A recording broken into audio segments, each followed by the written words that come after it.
afternoon. This is your host, Michael J. Long, host of Michaels Libertarian Pizza Party at 1:10 p.m. on Sunday, August 21st of 2022.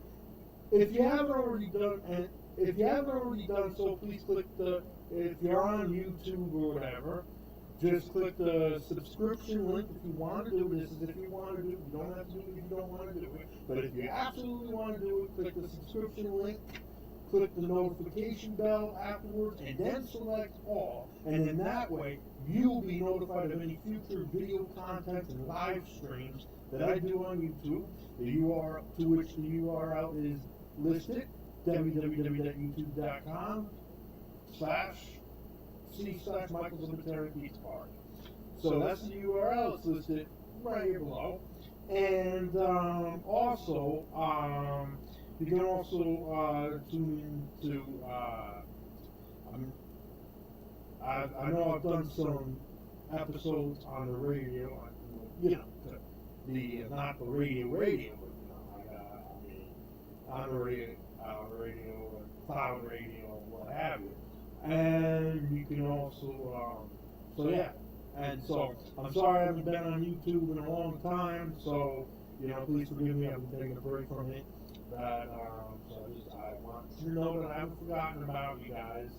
And so I've interviewed quite a few libertarians. I've interviewed Thomas Queter back when he was running for the state senate, and now he's running for the U.S. Senate here for the U.S. Senate in general in New York State. And then Larry Sharp, who ran in 2018, with whom I also interviewed, and he at the time had done an exploratory committee to explore running for governor, is now officially running for governor, has been running for governor, and on behalf of the Libertarian Party. Of course, there's some news behind this.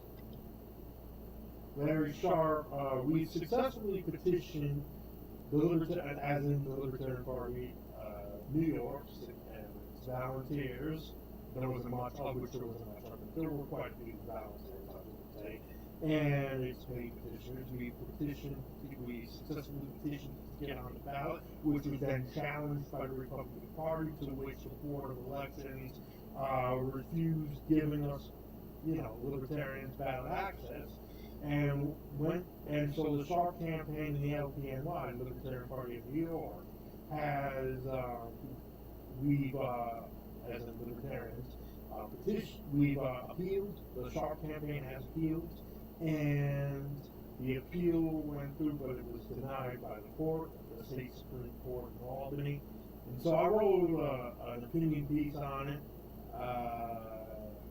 Yesterday it was published through the Daily Gazette in Schenectady, and so if you haven't already read it, that's a really good article to read. And I also wrote an opinion piece on the Leader Herald when Hank McGrath was running for governor. I think this was back in 2019, I think it was. So this was after, he was running on behalf of the Libertarian Party of New York, the Gloversville, and the Saunders ended up winning, that whole charade, and I did an opinion piece on that. That was 2019, and so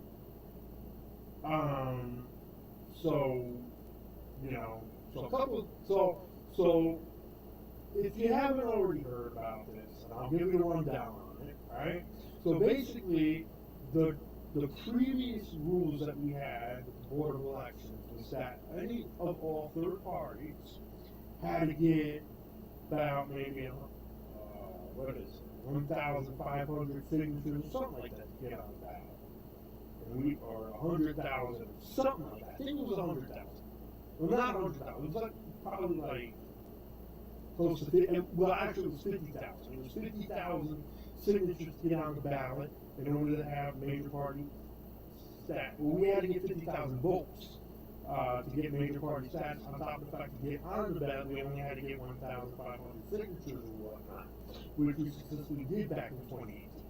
So then the Cuomo administration, because they decided they didn't like Cynthia Nixon or whatnot, he didn't like her or whatever, decided that he wanted to kick all political third parties off the ballot.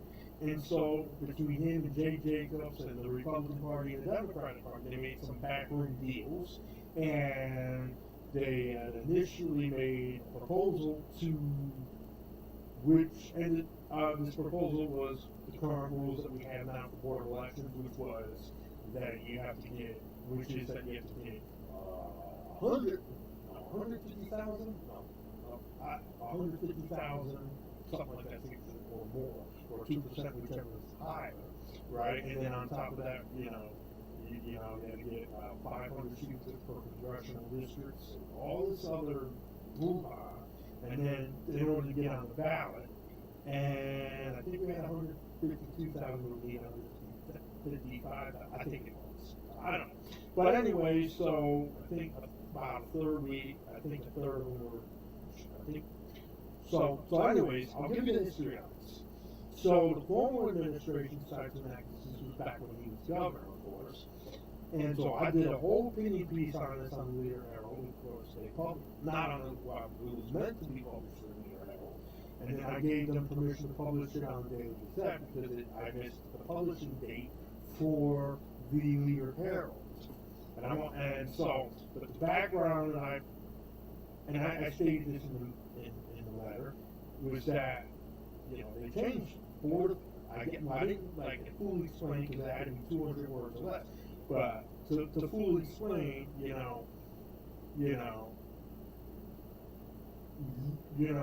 I think we had,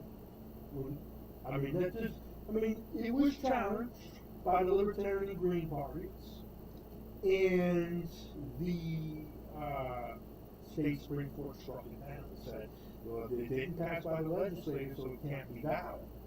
And this was initially passed through the Democratic Party and Republican Party and some commission that almost had between the two. So it was a bipartisan effort, but it was bypassing the legislative branch. So the Democrats were just as much a part of it as the Republicans were. And they were able to, make these rules which went into effect, which was challenged, and then, so then the legislature then passed the same hunk of garbage, right? Because they decided to do what Cuomo wanted, because the Democrats we had to stick together all this other bull garbage, right? And so that's where we're at. So the Libertarian Party of New York, we've had some volunteers going out and petitioning, and we had most of them were paid petitions, So anyway, paid petitioners, and so the vast majority of them. There were some volunteers that went out and collected signatures. So we met the threshold, but I guess out of 155,000, whatever it was, only 142,000 were valid. So we fell short, and then they said, oh, you can't get on the ballot. So the state Supreme Court, the state Board of Elections, after we were challenged by the GOP, the Republican Party, decided that it was best that they kicked us off, Larry Sharp and the Libertarian Party and all that, we kicked off the ballot. Sharp appealed it, and the appeal did not go through because the state Supreme Court denied it, basically. They let us proceed, and then they said they rejected it. So I guess Larry Sharp intends to appeal it, and if that doesn't go through, he's encouraging all of his supporters and all of us libertarians to write his name on the ballot as a writing candidate. Now, some of you guys may think, well, Michael, anybody can do that. You can put Mickey Mouse on the ballot if you're going to do it right. Yeah, but if Mickey Mouse is not a registered voter, right? And, if Mickey Mouse is not a registered voter, and, then it's invalid, right? They would strike it down. Same is true as if Mickey Mouse or Goofy were undocumented immigrants or that, right? They would strike that. Well, they're not U.S. citizens. You have to be a U.S. citizen to run. They're not undocumented immigrants. They're not going to let that happen. Or, or Mickey Mouse just isn't a real character, a real person, or he's not running or whatever, they strike it, they would void it, basically. It would be a void vote. The only way it would go through as a vote is if A, the person is a U.S. citizen and is running, but didn't make it on the ballot, or B, is a U.S. citizen and is registered to vote. In either case, you have to be registered to vote. So I don't think they're going to avoid all the Larry Sharp votes as writing with regards to the writing votes if that happens. And I guess we need enough votes so where we can have major party status regardless. I don't think Larry Sharp's going to be on the debates. I really don't. Any of the good, whatever you call it, gubernatorial, the governor debates, basically, in New York. But this is the thing about third parties, is that the question is always asked, okay, well, why don't you guys run? Why don't you guys get publicity, right? And the answer to that is very simple. It's pay to play. If you don't have the money, you're not going to be able to buy TV and radios. And guess how much they're worth? Billions of dollars, right? To buy a poll, that's $1 million. You have to have millions and billions of dollars. Either donations or in your personal. You got to use your personal budget, and then you have to put all your money into it, and then you have to ask everybody else to put their money into it, right? Because they have to donate money. You have to be well known, I think, or you have to have enough popularity where you can get all those donations, right? And then once you buy all the radio and TV ads, and you get enough support and whatnot, that shows that you're getting the support, right? They'll say, oh wow, this guy's a serious contender, and then you get all on, then they start inviting, appear on Fox News, appear on One American News, CNN or MSNBC. They start inviting blah blah blah blah, right? But then you have to follow up with it with more TV ads and more radio ads, and then as you gain the momentum, then you get on the debates, and in this case, it would be Larry Sharp, who was running on behalf of the Libertarian Party. If we had been set for legal challenges, right, which was a major setback, right, we would be in the debate fight, right? But the way it works for third parties is they challenge us and take us off the ballot, and we have to fight legal challenges to get on the ballot, right? Because if we don't make it on the ballot, right, then we either have to have a writing campaign or nobody votes for us, right? So we have to be able to be on the ballot in any given case, and when we do that, we don't have to be on the ballot if we're eligible to do a writing thing, but it helps when you're on the ballot.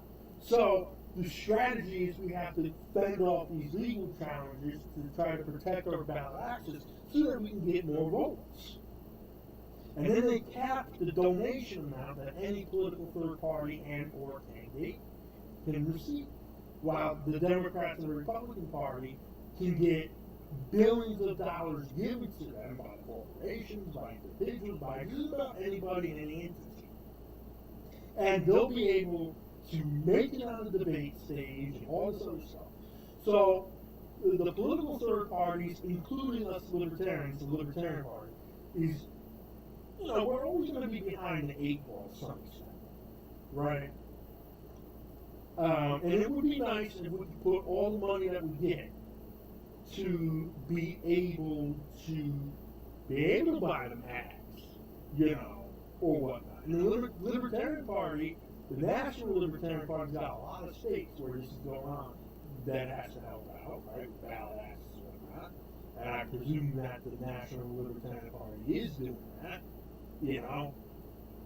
I'm just saying presume because presumably, I don't know if they're doing it, but the chairs of the National Libertarian Party said she's doing it. So, but anyways, this is what we're up against.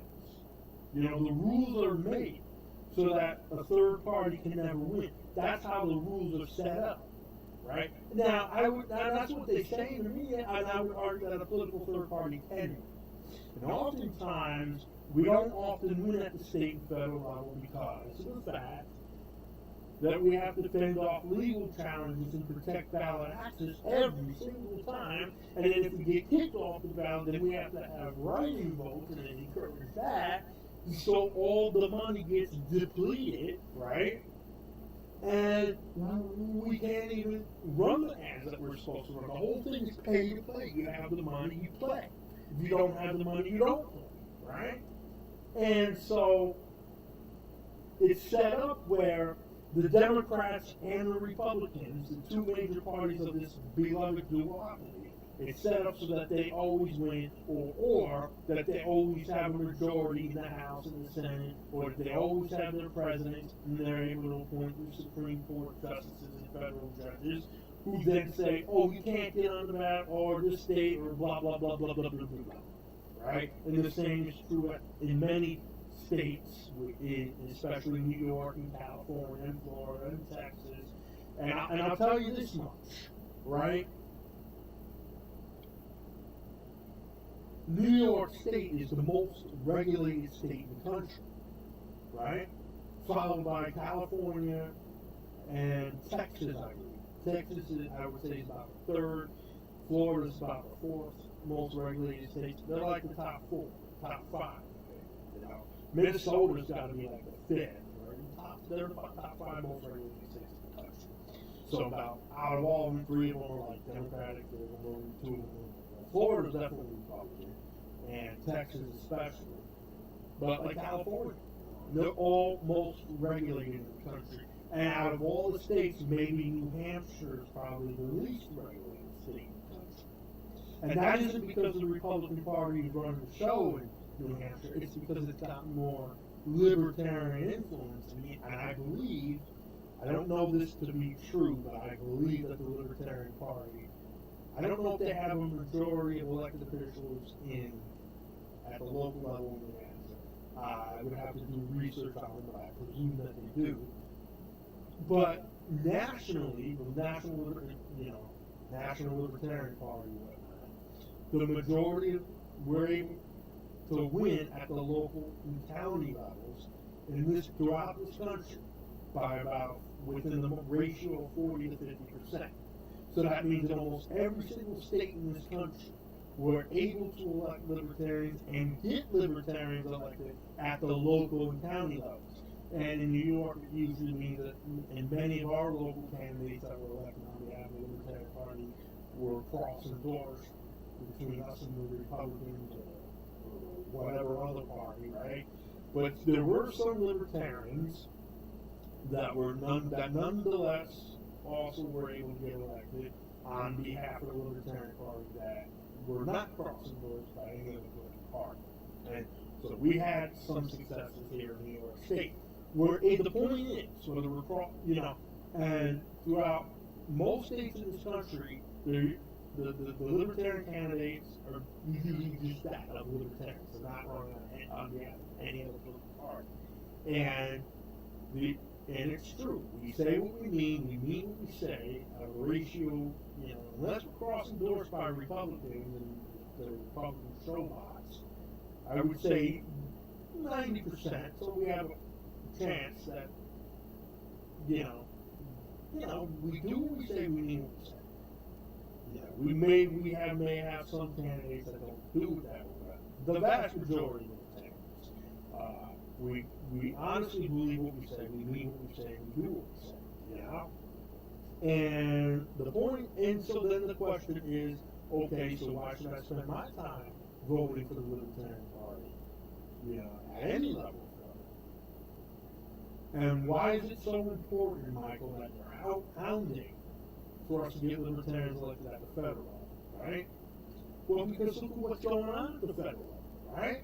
You have the Democratic Party, and all their woke supporters. And you have the Republican Party and all their, think tanks and conservatives, right?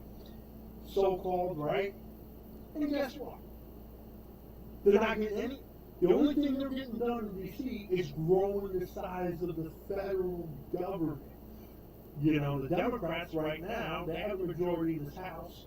they have a marginal majority in the Senate, I believe, and they've expanded the IRS, the CIA, and all these other federal government agencies, and federal law enforcement agencies, and all this other stuff, and they're subsidizing all the major corporations, and we're still picking on Russia over the Ukraine war when we should be minding our business.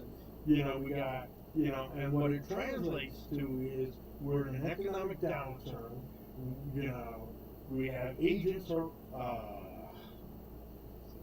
IRS agents harassing people that didn't pay their taxes, right? And not just the rich either, but everybody, anybody.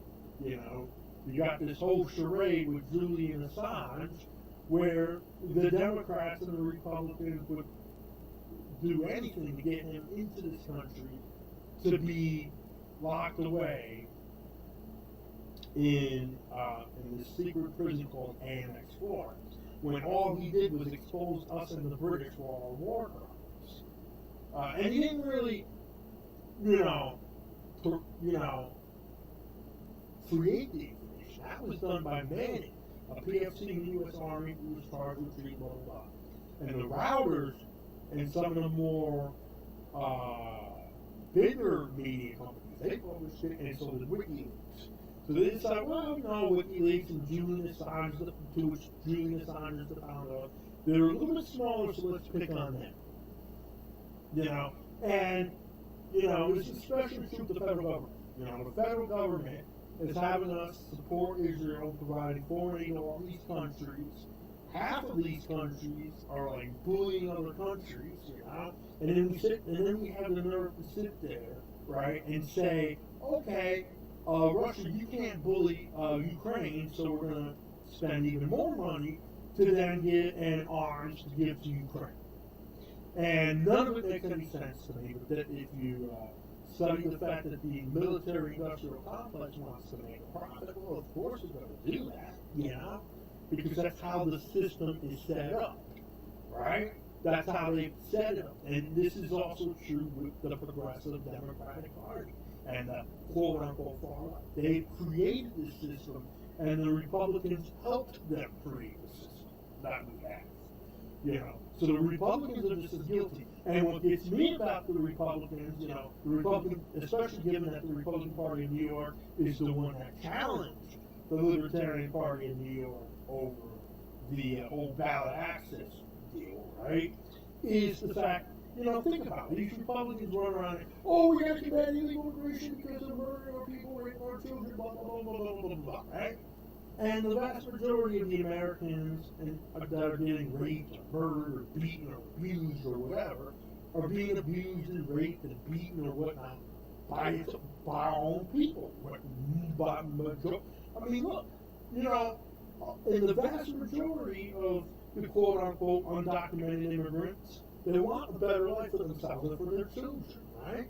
And a lot of their children, yes, were born in the U.S. and the United States if they're giving birth to them here, right? But you know what? Then they're, then that baby becomes a U.S. citizen. But that's what the Constitution says. And the funny thing is, the Republican Party will then spin it, say, that's not what the Constitution says, right?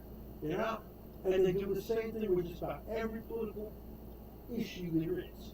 But, just like with the Supreme Court on the abortion issue, where they say, well, it's not explicitly mentioned in the U.S. Constitution, so therefore, it's up to the states. And if they want, cry me a freaking river, why don't you? First of all, we have this thing called the 9th and 14th Amendment, which protects any right that is not explicitly mentioned in the U.S. Constitution for precisely that reason, given that any state government, and including the federal government and any other government entity, whether it's at the local level, the county level, the state level, the federal level, can impede on your rights. Your rights are supposed to be protected under the U.S. Constitution, even if it's not mentioned, and the 9th Amendment makes that very clear. And the 14th Amendment, the 14th Amendment binds that of the state and local county governments and the federal governments into one entity called government. And it binds them all together, and the Constitution is therefore meant to protect against government as a whole, on all levels, local, state, county, federal.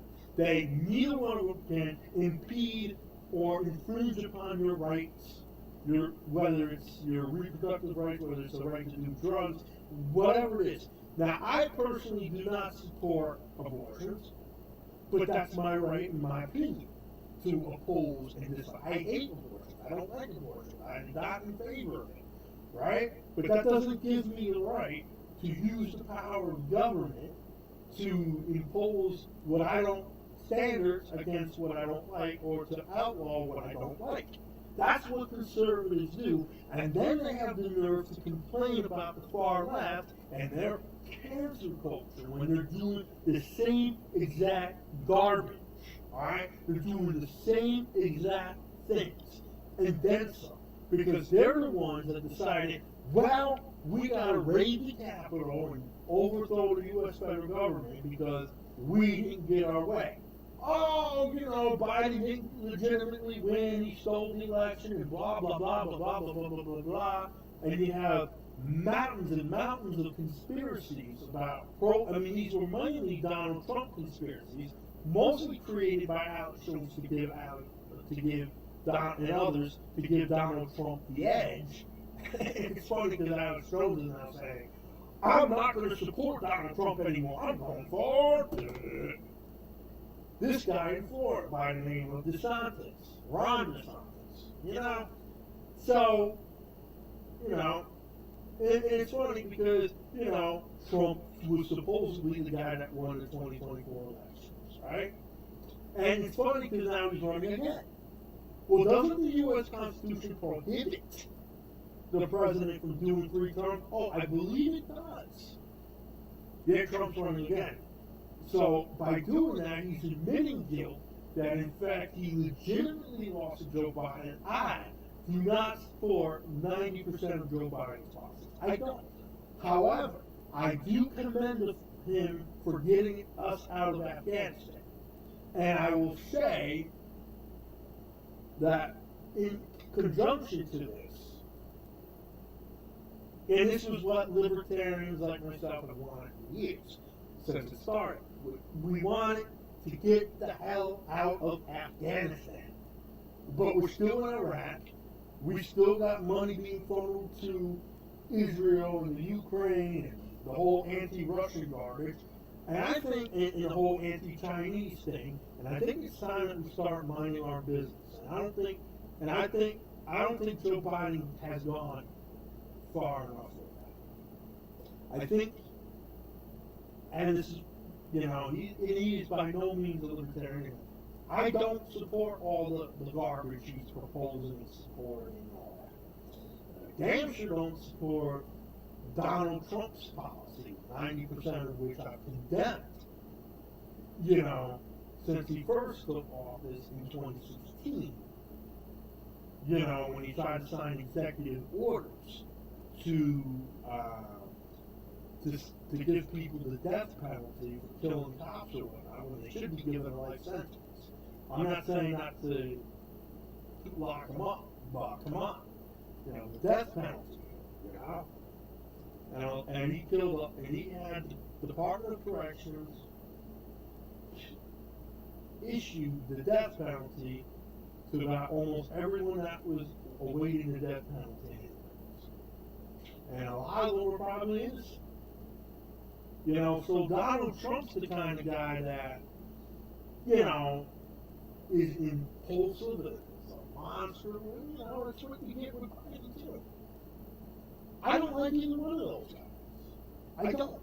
I don't like Joe Biden's policies, and I think he's kind of arrogant, but I think Donald Trump is even more arrogant, and guess what? I don't like most of his policies either. And to be honest with you, this is why we should be electing libertarians. This is why we should be getting libertarians elected at the federal level, in Congress, in the White House,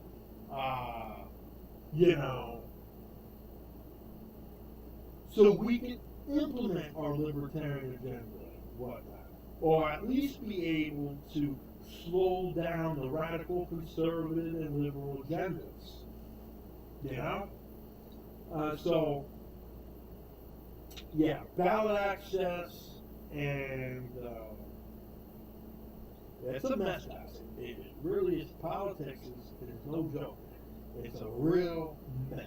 This government, this federal government, and most state governments especially, the federal government is way too big, way too powerful, and we, it's like we got a federal government agency for every little thing, and we got high regulations for almost every single career and job industry and every little industry out there. We got a department or some commission, or board, sub-board commission, other agencies. If you go to USA.gov, what you will find is an alphabet, right? Each letter has there's a government agency that starts with every single letter of our alphabet, and then some, right? So you got a list of government agencies. If you go on there, USA.gov, what you will find is you will find a list of government agencies, boards, and commissions at the federal level, the state level, and the local levels, right? Or they have a list of government agencies on their website. That's this problem. We got way too. That's the thing. We got government agencies at the federal level for every little thing, and we got government agencies at the state level in every single state for every little thing, and we got government agencies that do every little thing of regulating and micromanaging, and all this microism, and it keeps growing, and each one of these agencies get more and more powerful. And they get more and more money into them, which is a big bulk of our budget. And then to top it off, we have to go to war and beat up all these other people. So now a lot of our other money is being dispatched on all that, and our military-industrial complex is spending billions on that, billions on all these agencies, corporate welfare. It just doesn't stop. And then you wonder why this country's the least free out of, all these other countries in the world for decay, right? And it's because we have a government agency for every little thing. And the reality is, we don't need a government agency for every little damn thing. Because the people can do just about everything that we're having the government manage. On our own, we can do all these things. And, to give you some insight here, safety standards, right?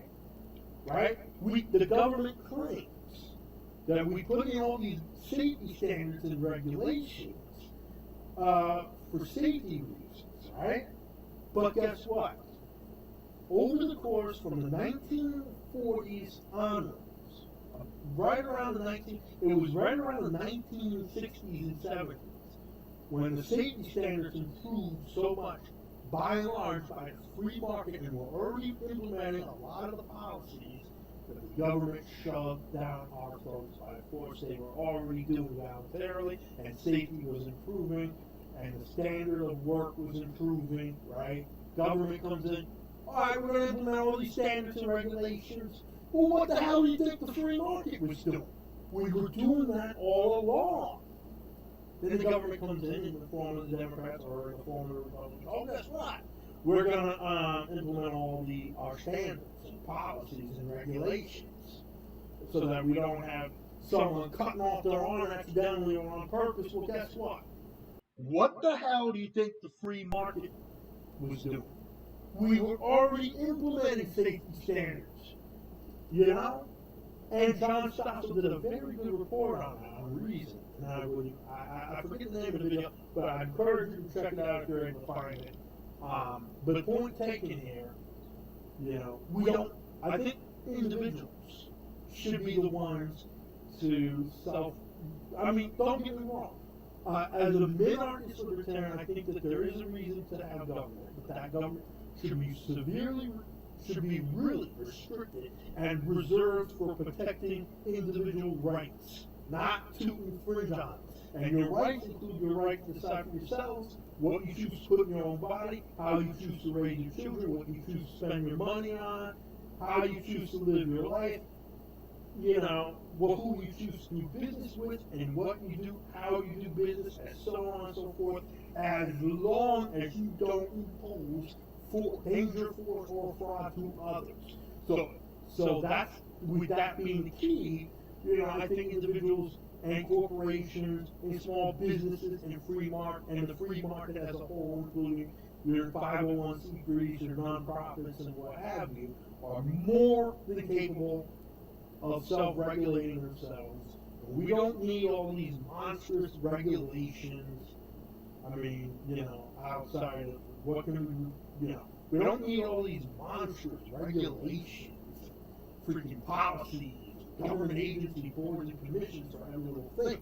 We already have courts, right? The courts are there to dissolve property disputes or business disputes, you know, claims and what have you. We already have this thing called the police, whose job should be to protect from those who wish to impose harm on others. We already have this thing called the right to bear arms, the right to own a firearm so that you can protect your loved ones and yourself and your property and what have you from people that are shooting at you or wish to impose force or fraud or harm or impose harm to you, even if it means your life, right? You have the right to defend it at all costs, right? And even that's being challenged by government because it's just so big. They can just do whatever they want. And we libertarians reject that. You know, we want and I believe most honestly, most libertarians like myself, vast majority, right, want a government. I mean, there are some, or many, that I should say, who will say there shouldn't be any government or courts or police. You know, we should abolish government as a whole. You know, the anarcho-capitalist, you know, or ANCAPs or the anarchists or whatever. And those are just people who believe, or a fraction of libertarians who believe, that we would be better served without them. You know, however, we're able to still stick with our libertarian principles and aggression policies or principles. And it's funny because every time anarchy gets mentioned by the media, the image that comes to mind is, oh my God, the far left, they're burning down cities, they're not anarchists, all right? Let's keep that. An anarchist is a libertarian who thinks that the government should be abolished as a whole, right? But still believes that in the non-aggression principle, well, that's an anarchist. They're fully committed to libertarianism from 1 to 1,000, right? They're not people, and they're not going to fucking burn down a whole city, town, or village or free market, especially when just about all of us libertarians believe in free market. So, I mean, it's something to think about, guys, because media loves propaganda. They love to provide propaganda, and you know, it's interesting because the media is more than capable of manufacturing consent. They did that for the Iraq War and the Afghan War. They manufactured public support for it, right? And just about everybody jumped on board with it, right? They're good at manufacturing consent. And this is also another reason why Democrats and Republicans are able to dominate in politics. Because of the media. So, plus they have a lot of the money. They have the bulk of the money and any of the candidates. And the problem is that they don't have solutions. They either don't have solutions or the solutions are terrible. You know? So, you know, I would really encourage you to vote Libertarian regardless of whether we're able to get back on the ballot or not. If we don't, write our candidates in. And that's the only thing I can recommend if you're interested. Larry Sharp's running for governor of New York on behalf of the Libertarian Party. Thomas Queer for the U.S. Senate, Andrew Hollister for the Lieutenant Governor, and there's a bunch of others. Whatever libertarians you can do, write them down if you can. if there's even a write-in spot for it. Anyways, so I'm Michael J. Long. Really, guys, I appreciate it. Thank you for joining me on this fine Sunday afternoon. I truly and sincerely appreciate that. I mean, the world. Of course, we can have disagreements, you know, blah, blah. But really, if you're interested, please support Larry Sharp. Please support if you want, you know, LarrySharp.com. And you can, if you also want, I should make a video about that. You can also sign up to become a member of this YouTube channel and whatnot. And if I'm available in the Johnstown 8 rate on radio 89.6 FM, I'd take a look at that. I haven't been on that radio in a while. I'll probably do another radio segment episode sometime soon. Cloud radio and radio.co. But anyways, I'm Michael J. Long at 1:50 p.m. and thank you for joining me. I truly and sincerely appreciate you guys. Thank you.